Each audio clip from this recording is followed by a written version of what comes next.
প্রত্যেকটা মেয়ে চায় তার রুমটা, তার ঘরটা একটুখানি পরিপাটি, একটুখানি স্নিগ্ধ, একটুখানি ডেকোরেটিভ থাকুক।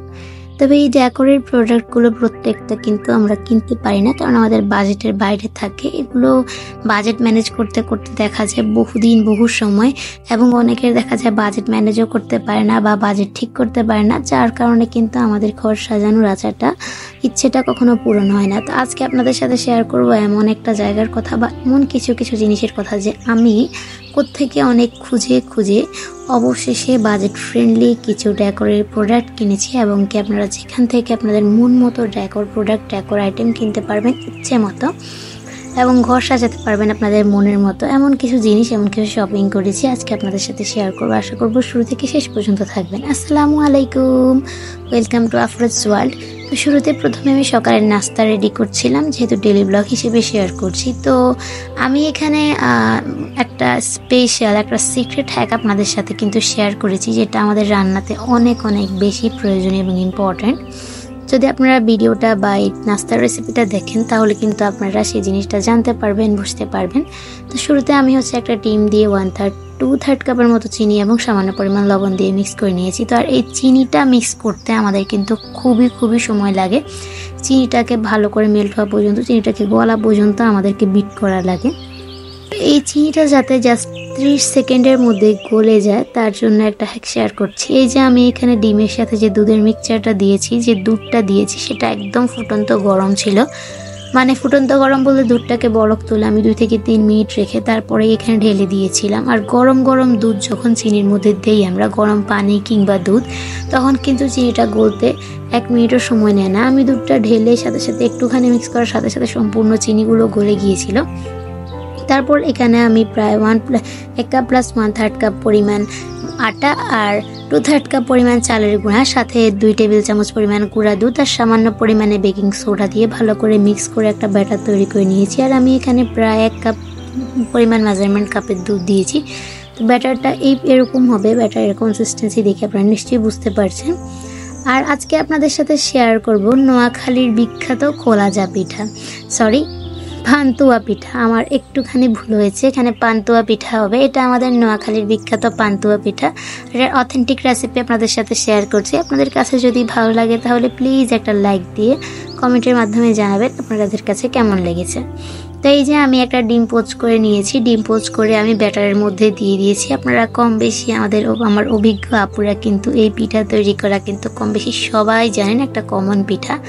তবুও আমি আমার মতন করে আপনাদের সাথে শেয়ার করছি। আর এটা একদম অথেন্টিক রেসিপি, কারণ আমাদের নোয়াখালীর বিখ্যাত পান্তুয়া পিঠা আমরা কম বেশি সবাই জানি। পান্তুয়া পিঠা কিন্তু নোয়াখালীর বিখ্যাত পিঠা।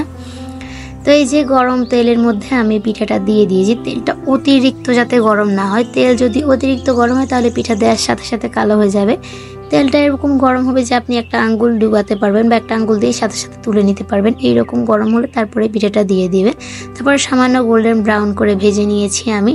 এখন আমি পিঠাটাকে আবারও ব্যাটারের মধ্যে দিয়ে দিয়েছি। আর ব্যাটারে চুবিয়ে এটা আসলে দেওয়ার সময় একটুখানি সময় লেগেছে, একটু গরম থাকে, একটু সাবধানে করতে হবে। তো এইভাবে করে আমি ব্যাটারে কোট করে করে করে করে পিঠাটাকে বারবার উল্টে পাল্টে ভেজে নিয়ে বিশাল একটা বড় পিঠা তৈরি করব। আর প্রত্যেকবারই ভেজে গোল্ডেন ব্রাউন করে ভেজে আবার ব্যাটারে দিব। তো একটা পরিমাণ মতো পর্যাপ্ত সাইজ আসা পর্যন্ত আপনাদেরকে ভাজতে হবে। এই যে আমি পিঠাটাকে আবারও ব্যাটারে দিয়ে দিয়েছি। ব্যাটারে দিয়ে আমি আবারও ব্যাটারের মধ্যে ভালো করে কোট করে নিয়েছি। এভাবে করতে করতে আমি পিঠাটাকে সম্পূর্ণ ভেজে নিয়েছি। আর তাই পুরো প্রসেসটা শেয়ার করিনি, কারণ আমার অভিজ্ঞ আপুরা কম বেশি সবাই কিন্তু পিঠাটা বানানো জানেন, রেসিপি জানেন। আমার থেকে নতুন করে আসলে আপনাদের কাছে শেখার মতো কিছুই নেই। তবুও আমি জাস্ট আমার মতো করে প্রসেসটা শেয়ার করেছি আপনাদের সাথে। তো এই যে আমার পিঠাটা কিন্তু সম্পূর্ণ তৈরি। পিঠাটা দেখে মন খুব ভালো হয়ে গিয়েছিল, খুবই ভালো হয়ে গিয়েছে। অনেক দিন পর আমি পান্তুয়া পিঠা তৈরি করেছি, অনেক দিন না, প্রায় 2 থেকে 3 বছর পর। তো আলহামদুলিল্লাহ আমার পিঠাটা কিন্তু খুবই চমৎকার হয়েছে, খুবই সুন্দর হয়েছে দেখতে। আর আমি যেই পরিমাণ ব্যাটার করেছি, এই ব্যাটার দিয়ে আপনারা এরকম 2টা পিঠা তৈরি করতে পারবেন। একটু ভিন্ন, একটু স্পেশাল কিছু মেহমান দাওয়াত দিলে কিন্তু হুট করে এই পিঠাটা তৈরি করে ফেলতে পারেন। বা এই পিঠাটা তৈরি করে কিন্তু প্রায় অনেক দিন পর্যন্ত সংরক্ষণ করা যায়, ফ্রিজেও রাখা লাগে না, 2 থেকে 3 দিন বাইরেই ভালো থাকবে। তা আমাদের কাঙ্ক্ষিত মুহূর্ত, যেটার জন্য সবাই অপেক্ষা করছিল, এই যে আমার শপিংগুলো চলে এসেছে সবগুলো। এখন জাস্ট আমি এগুলোকে আনপ্যাক করে আপনাদের সাথে শেয়ার করব। প্রথমে যে জিনিসটার জন্য আমি খুব বেশি বেশি বেশি পরিমাণে অপেক্ষা করেছিলাম সেটা হচ্ছে এই যে এই জিনিসটা। তো এটা আসলে কেনার জন্য আমি খুব বেশি এক্সাইটেড ছিলাম, কারণ হচ্ছে এই জিনিসটা আমার ভিডিও শুরু করছি থেকে আমার ইচ্ছে ছিল এটা কেনার, একটা রিং লাইট আর একটা বড় ক্যামেরা স্ট্যান্ড। তো রিং লাইট আর ক্যামেরা স্ট্যান্ড তো কিনে ফেলেইছি অনেক যাচাই বাছাই করে কম দামে। তারপর কিনেছিলাম এই হ্যাঙ্গিং যেই তাকগুলো আছে সেটা কিনেছি, একটা হ্যাঙ্গিং র্যাক। এটা আসলে রুম ডেকোরের সময় আপনাদের সাথে শেয়ার করব। তারপর এখানে আমি নিয়েছি কিছু আর্টিফিশিয়াল ফ্লাওয়ার্স। এগুলো আমি দেখে শুনে অনেক তারপরে নিয়েছি। এগুলো হচ্ছে দূর থেকে দেখতে অনেক বেশি রিয়েল মনে হয়, খুবই সুন্দর লাগে দেখতে। আর আপনারা একটু দেখে শুনে দারাজের পারচেস করার সময় একটু দেখে শুনে কিনবেন। আপনাদের সাথে শেয়ার করি, দারাজে প্রোডাক্ট পারচেস করার সময় আপনারা যেটা করবেন সেটা হচ্ছে গিয়ে একটা টিপস আপনাদের সাথে শেয়ার করি। আপনারা কখন ভালোভাবে যাচাই বাছাই করে কয়েকটা স্টোরে একই জিনিস কিন্তু আপনারা অনেক স্টোরে পেয়ে যাবেন। তো যে স্টোরে আপনারা সবচেয়ে ভালো রিভিউ দেখবেন, অনেক বেশি ভালো রিভিউ দেখবেন, যে স্টোরে আপনারা হচ্ছে কম প্রাইসের মধ্যে দেখবেন একটা স্টোরে দেখা যায় প্রাইস রেঞ্জের মধ্যেও পার্থক্য থাকে, প্লাস ভালো রিভিউ থাকে। তো আমি অনেক দেখে শুনে কিন্তু প্রত্যেকটা জিনিস কিনেছি, কারণ হচ্ছে গত 6 মাস ধরে আমি রিসার্চ করছিলাম। নর্মালি এই জিনিসগুলো যদি আমি বাইরে থেকে কিনতে যাই, আমি যাচাই বাছাই করে দেখেছি অনেক প্রায় ডবল পরিমাণে বাজেট লাগে। তো আমি যেহেতু খুবই স্বল্প বাজেট নিয়ে আমি ঘর সাজানোর উদ্যোগটা নিয়েছি, তো আমি খুবই বাজেট ফ্রেন্ডলি জিনিসপত্র কিনেছি, খুবই দেখে শুনে। তো এখানে আমি 2টা ফেভারিট জিনিস নিয়েছি। একটা হচ্ছে চারকোল ফটো ফ্রেম, যেহেতু আমি প্রচুর পরিমাণে চা খাই সেই কারণেই হচ্ছে আমি ফটো ফ্রেমটা নিয়েছিলাম, দেখি আমার পছন্দ হয়ে গিয়েছে। আর একটা নর্মাল ফটো ফ্রেম নিয়েছি। আসলে আমি একসাথে অনেক কিছু কিনতে পারিনি বা পারচেস করতে পারিনি, যতটুকু আমার বাজেটে ছিল। আর আমাদের মধ্যবিত্তদের একটা যে সীমানার মধ্যে থেকে চলতে হয়। আমরা কিন্তু চাইলেও কিন্তু সীমার বাইরে গিয়ে কেনাকাটা করতে পারি না। সীমার বাইরে গিয়ে কিন্তু আমরা আমাদের যেই স্বপ্নগুলো পূরণ করতে পারি না। তো এই যে এখানে আমি এই ক্যান্ডেলগুলো নিয়েছিলাম। এখানে 6টা ক্যান্ডেল নিয়েছি আমি। ক্যান্ডেলগুলো খুবই সুন্দর এলইডি ক্যান্ডেল। এগুলো 6টা ক্যান্ডেলের প্রাইস নিয়েছে 190 টাকা, প্লাস হচ্ছে ডেলিভারি চার্জ। আর তারপরে এখানে আমি যে ফটো ফ্রেমটা নিয়েছি, 2টা ফটো ফ্রেম নিয়েছি। একটা হচ্ছে চাকর, এটা দেখে সাথে সাথেই কিন্তু আমার মনে হয়েছে যে এটা আমার নিতেই হবে, তো আমি নিয়েছি আর দেরি করিনি। তারপর এখানে আরেকটা ফটো ফ্রেম নিয়েছি, এটাও খুবই সুন্দর। আর 2টা ফটো ফ্রেমের প্রাইস মনে হয় 70 টাকা করে রেখেছে।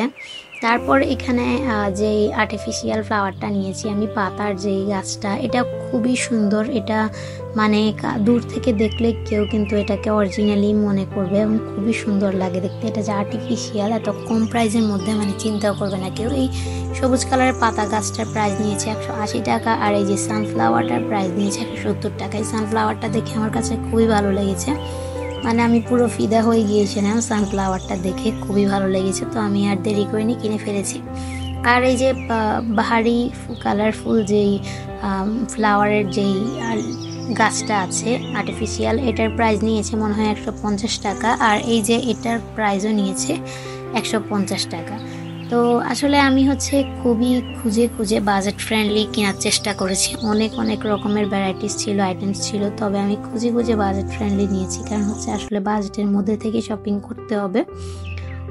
অনেক দিন টাকা পয়সা জমিয়ে তারপরে এগুলো কেনা। তো এখানে আমি প্রায় 7 ফিটের মতো আর্টিফিশিয়াল পাতা নিয়েছি। এটার প্রাইস গিয়ে 65 টাকা করে। আমি মোট এটা 3 সেট 3টা নিয়েছি, 7 ফিটের 3টা পাতা নিয়েছি এরকম। আর এরকম অরেঞ্জ কালারের পাতা নিয়েছি 3টা, সেম 7 ফিট করে।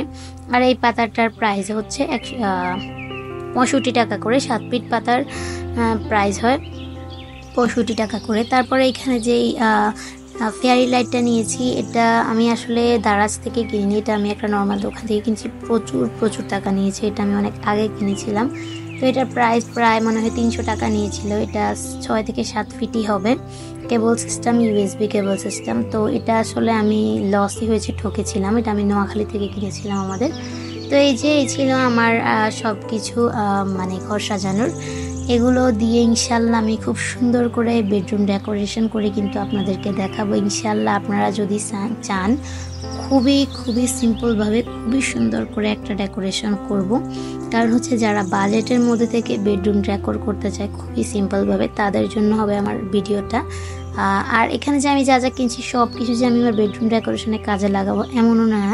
আমি এইখান থেকে জাস্ট কিছু জিনিস দিয়ে আমার রুমটাকে ডেকোরেশন করব। আপনাদের যদি ভালো লাগে তাহলে প্লিজ একটা লাইক দিয়ে আমার চ্যানেলের সাথেই থাকুন। এরকম ডেকোরেশন ভিডিও, এরকম বাজেট ফ্রেন্ডলি শপিংয়ের ইনফরমেশান পেতে হলে আমার চ্যানেলটা সাবস্ক্রাইব করে কিন্তু পাশে থাকা বেল আইকনটা প্রেস করে দিতে হবে। এতে করে আমি যখনই কোনো ভিডিও আপলোড করব সাথে সাথে আপনাদের কাছে আমার প্রত্যেকটা ভিডিও নোটিফিকেশান চলে যাবে। আর এখানেই কিন্তু শেষ না, আমার এখন আরেকটা জিনিস বাকি আছে, সেটা হচ্ছে গিয়ে রিং লাইট। এই রিং লাইটটা আমি নিয়ে নিয়েছি মাত্র 630 টাকায়। এই রিং লাইটটা এত চমৎকার, এত সুন্দর। এই রিং লাইটগুলো নর্মালি দোকান থেকে কিন্তু 2000 থেকে 1500, একদম কম হলেও 1200-1400 টাকার মানে আপনার কাছে চাইবেই। সেখানে আমি মাত্র 630 থেকে 50 টাকার মধ্যে আপনারা কিন্তু এটা খুঁজে দারাজে পেয়ে যাবেন। আর আজকের জন্য এখানে বিদায় নিচ্ছি। সবাই ভালো থাকবেন, সুস্থ থাকবেন, আমাদের সবার জন্য দোয়া করবেন। আল্লাহ হাফিজ।